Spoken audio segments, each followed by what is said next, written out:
Сәлем достар, біз бүгін Жана екеуміз Сан-Диегоның Олдтаун деген тарихи жеріне келдік. Бұл жерге алғаш испан миссионерлері келіп, Олдтаун Сан-Диегоның негізін 1769 жылы қалаған. Сол жылы испан әскери гарнизоны да құрылған. Осылайша қазіргі Олдтаун Сан-Диего Калифорниядағы ең алғашқы еуропалық қоныс болды. 1821 жылы Мексика Испаниядан тәуелсіздігін алған соң, Сан-Диего Мексика иелігіне өтіп, мексикалық стильдегі адоб үйлер салынып, қала ұлғая бастады. 1848 жылы ақш пен Мексика арасындағы соғыстан кейін Калифорния Америка құрамына өтті. Қазір Олдтаун тарихи парк және туристік аудан. 1968 жылы Олдтаун Сан-Диего State Historic Park ретінде ресми түрде ашылған. Сан-Диегоның орталығы, яғни осы парктың бұрын қандай болғанын осы макеттен көре аласыздар.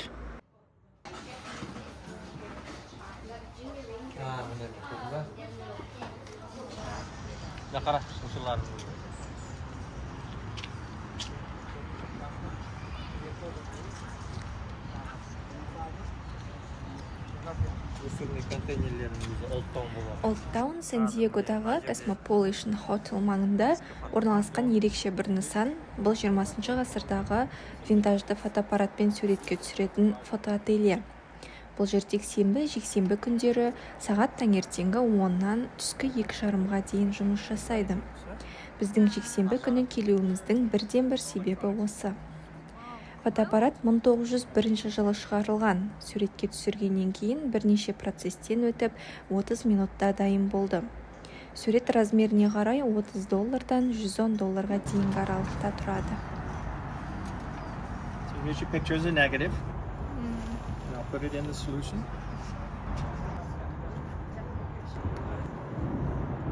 Those are some nice tones. I'm pretty happy with that. Yeah, okay.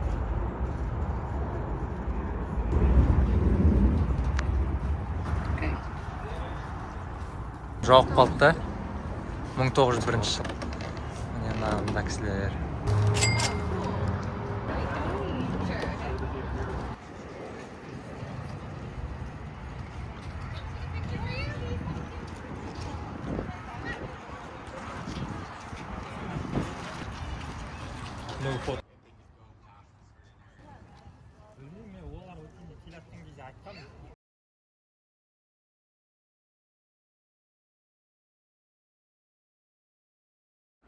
Fiesta de Reyes испан тілінде мағынасы патшалардың мерекесі деген мағынаны білдіреді.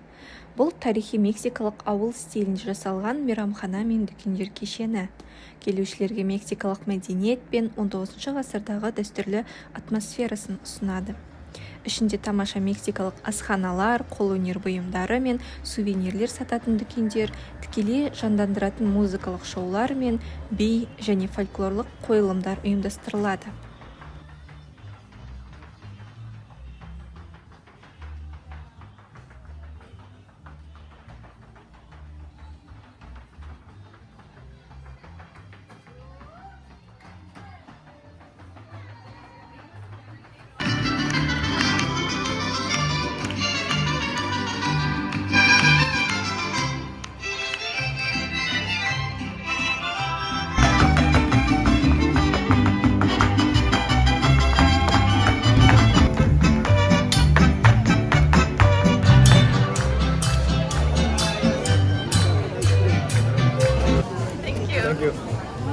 Біреуін жеп бітіріп едік, тағы келдір. Соңында қырқын ата сатып тұрмасын қазір. Үшінші соусын уже келіп жатыр. Кешір соң. Мен жемеймін бе не анандай? Соң? Өйтіп қой не? Маған буррито істеп берейін деп жатыр қол. Иә, анаға буррито істеп берейін деп жатыр.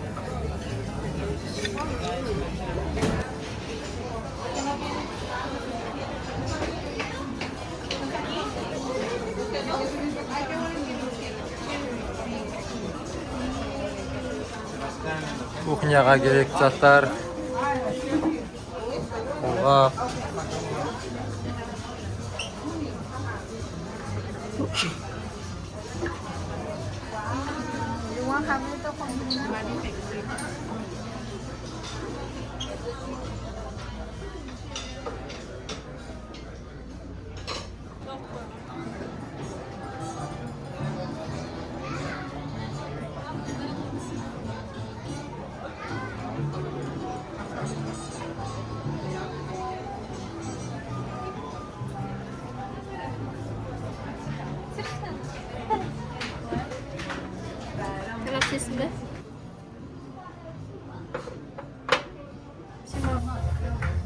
Мынау ескі ручка.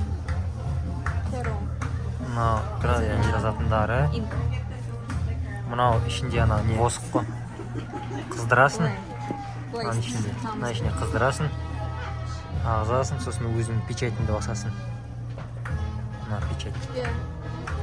Диана қоймай тұр алып пеш деп.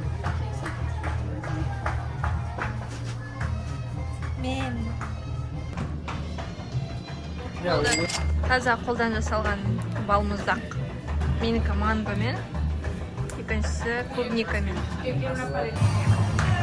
Немен мынау? Ұнады ма? Мороженое ұнады ма? Мороженеда жаңа манго, сосын қасында біз білмейтін бір сөз тұр. Сосын манго деп соны алып еді. Ішінде қызыл бұрышы бар мынан. Ащы мороженое. Өзі осындай жер екен ғой. Мороженое ішінде сатады. Қызыл бұрышпен. Мына кісінің таңдағаны. Тартып алыпты некілер. Кетті $6.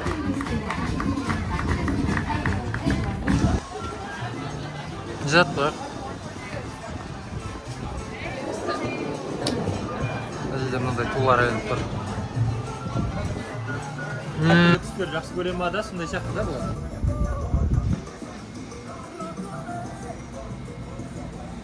Мексикан. Blacksmith and Wood Shop, темір ұстаханасы мен ағаш шеберханасы. Бұл орын Сан-Диегодағы Old Town State Historic Park ішінде орналасқан тірі музей. Алғашқы темір ұстаханасы шамамен 1860 жылы Сан-Диегода ашылған. Бұл шеберханада ат-арбаларды, есік-терезе жабдықтарын, тұрмыстық заттарды жасайтын. 1974 жылы Old Town тарихи паркының бөлігі ретінде қайта қалпына келтіріліп, музейге айналдырылған.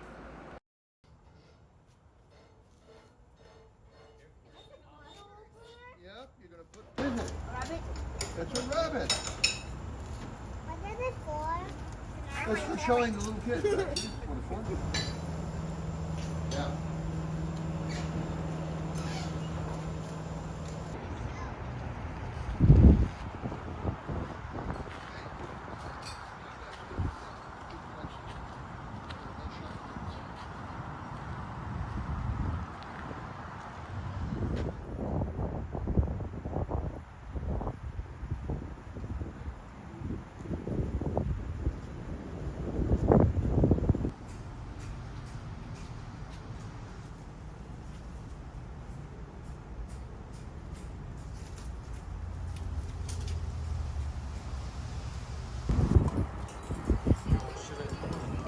Не айттың? Өлең қайда?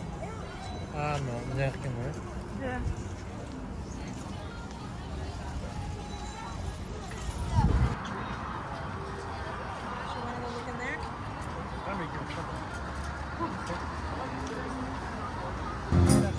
Tengo la camisa negra, pues mi amor está de luto. Tengo en el alma la pena y es por culpa de ese malo. Sé que tú ya no me quieres, eso es lo que más me hiere. Tengo la camisa negra y una pena que me duele.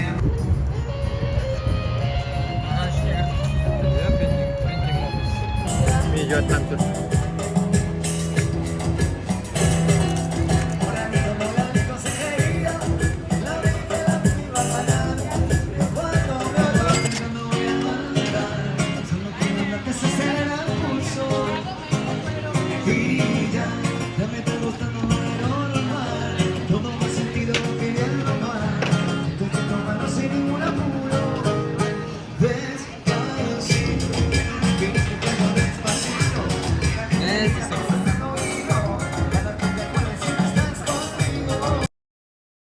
Бұл Сан-Диего Union Painting Office Museum.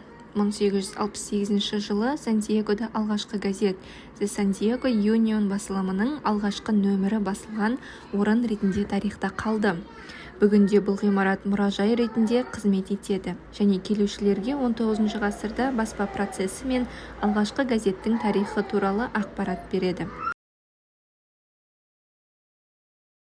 Ал бұл дүкен осы парктегі ең көп сувенир сататын дүкен ретінде танымал.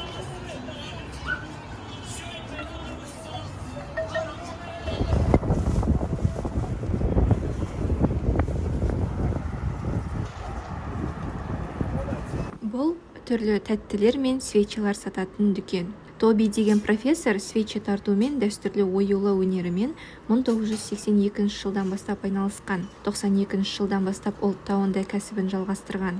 Қазіргі кезде свечалар мен түрлі тәттілерді сатады. Бұл отбасылық бизнеске айналып, 3 ұрпақты жалғастырып келеді. Балалары, келіндері, немерелері және достары бірігіп жұмыс істейді.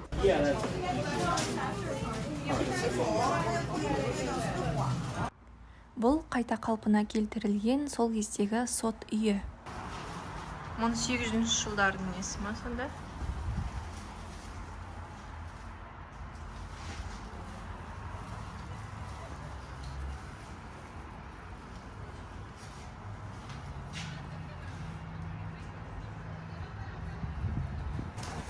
Бұл тарихи темекі сататын дүкен. 1869 жылы негізі қаланып, Сан-Диегода алғашқы темекі дүкені ретінде тарихта қалды. Бұл жерде Куба мен Доминикан Республикасынан әкелінген жоғарғы сапалы сигаралар сатады. Қызметкерлер темекі шегушілерге арналған кеңестер мен өнімдер ұсынады.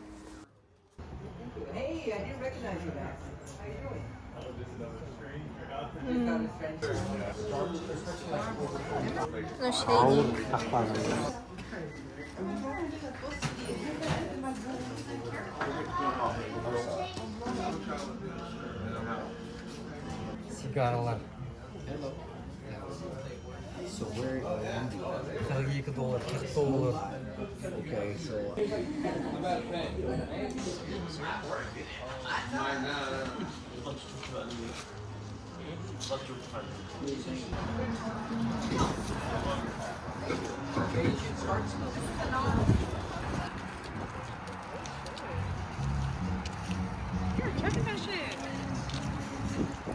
Сіздермен бірге қалыңыздар, комментарий, лайк басыңыздар, колокольчик басыңыздар, каналға тіркеліңіздер.